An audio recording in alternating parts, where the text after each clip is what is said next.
12వ దినము. ఐగుప్తులో దైవ ప్రణాళిక, వేర్పాటు, ఏర్పాటు. నిర్గమ 9వ అధ్యాయము 1 నుండి 35 వచనములు. ప్రార్థన. తండ్రి, నీ పిల్లలకు నీవిచ్చిన ఆధిక్యతలు మేము గ్రహించలేము. లోకములో వారు తృణీకరించబడినప్పటికినీ, తక్కువగా ఎంచబడినప్పటికినీ, నిన్నుబట్టి వారు అధికులే, మేమును ఘనులమే, నీ మహిమ సాధనములమే. అలాగూ అన్ని స్థితులలోని వారిని అందరినీ నీ సాధనములుగా వాడుకొనగలవు. గనుక నీ ఉపకారాత్మను మాకు దయచేసి మాతో మాట్లాడుమని యేసునామమున వందించుచున్నాము. ఆమేన్. ఇశ్రాయేలీయులు తమ దేశమును విడచి ఐగుప్తు దేశములోనికి ప్రవేశించిరి. అలాగు ప్రవేశించిన ఇశ్రాయేలీయులను ఐగుప్తీయులైనవారు హెబ్రీయులని పిలిచెడివారు.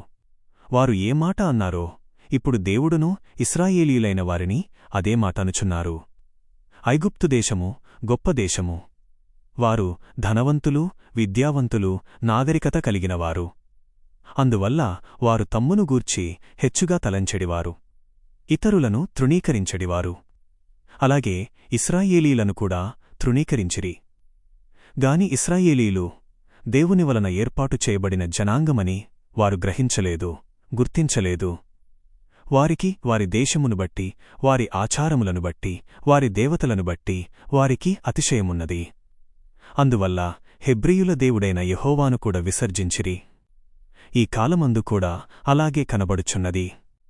లోకములోని వారందరును 2 గుంపులుగా ఏర్పరచబడిరి. మొదటిది విశ్వాసుల గుంపు, రెండవది అవిశ్వాసుల గుంపు. అవిశ్వాసులైన వారికి ఈ లోకములో ఘనత, ధనము, పలుకుబడి మొదలగునవన్నీయున్నవి. దేవుడు స్వయముగా హెబ్రీయుల దేవుడు ఇలాగు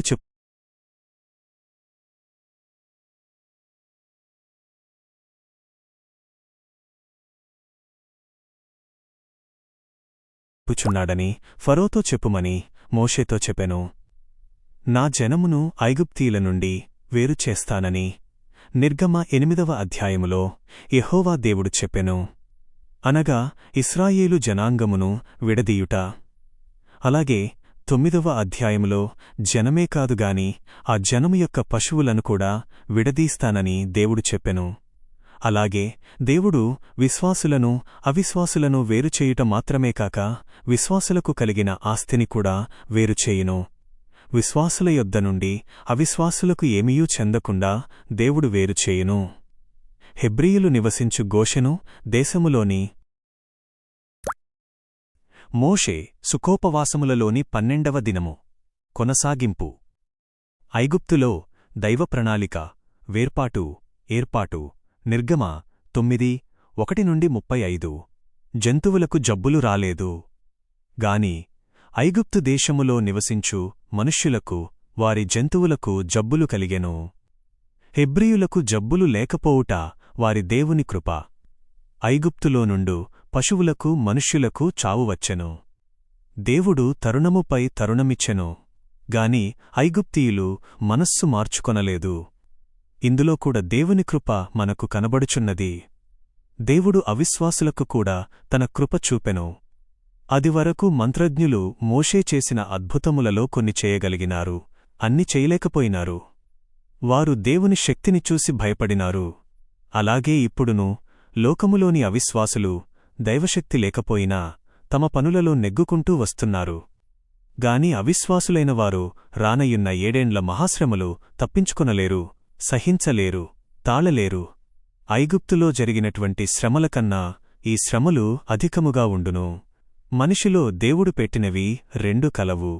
మొదటిది జ్ఞానము, రెండవది హృదయము. ఐగుప్తులో కలిగిన శ్రమలు వారి జ్ఞానమునకు అర్థమైనవిగాని మనస్సులో నొచ్చుకోదగినంత కలుగలేదు. గాని 7 ఏండ్ల శ్రమకాలములో జరిగే మహాశ్రమలకు మనస్సు నొచ్చుకొనును.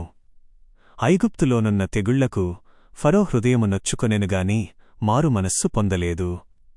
అలాగే ఇప్పుడును మనము మారుమనస్సు నొందవలెనని దేవుడు శ్రమలను పంపెనుగాని జనులు మారుమనస్సు పొందరు. ఫరోలోనున్న దుర్గుణములు. 1. దేవుని జనులను తృణీకరించుట. 2. హెబ్రీయుల దేవుణ్ణి తృణీకరించుట. 3. కలిగిన శ్రమలను బట్టి మనస్సును కఠినపరుచుకొనుట. దేవుడు శ్రమలను ఎందుకు అనుమతించును? శ్రమలు వచ్చినప్పుడు దేవుడెందుకు ఊరుకొనవలెనని విశ్వాసులను, అవిశ్వాసులు ప్రశ్నవేయెదురు. 1. దేవుడు తన బలమును చూపించుటకును. 2. దేవుని బలము లోకములోని వారందరూ తెలిసికొనుటకును. 3. యెహోవాయే దేవుడని తెలిసికొనుటకు. 4. దేవుని నామము భూలోకమంతా ప్రచురింపబడుటకు దేవుడు ఊరుకొనును. ఇప్పుడు రాకడకాలము. ఈ రాకడకాలమందు భూలోకమంతటా రాకడను గూర్చిన సువార్త సంపూర్ణముగా ప్రకటింపవలెను. 1000 ఏండ్ల పరిపాలనాకాలములో సంపూర్ణ సువార్త అన్ని భాషలలో, అన్ని ప్రాంతములలో ముందుగానే సువార్త ప్రకటింపబడవలెను. రాకడ వార్త ప్రకటించే విశ్వాసులు అన్ని భాషలలోనూ మాట్లాడుదురు. సుఖోపవాసములలోని 12వ దినము ముగింపు. దైవ సంకల్పం ప్రత్యేక ఏర్పాట్లు. ఈ కాలమందు సంపూర్ణ రాకడవార్త సర్వజనాంగమునకు విశ్వాసులు బోధింతురు. ఋషులైన వారు తమ తమ గుహలను విడిచిపెట్టి బయటకు వత్తురు. ఇది బైబిలులో లేదుగాని సంఘచరిత్రను బట్టి మనము తెలిసికొనగలుగుచున్నాము. దేవుడు ఆయా కాలములలో నిర్మించిన ప్రత్యేక ఏర్పాట్లు.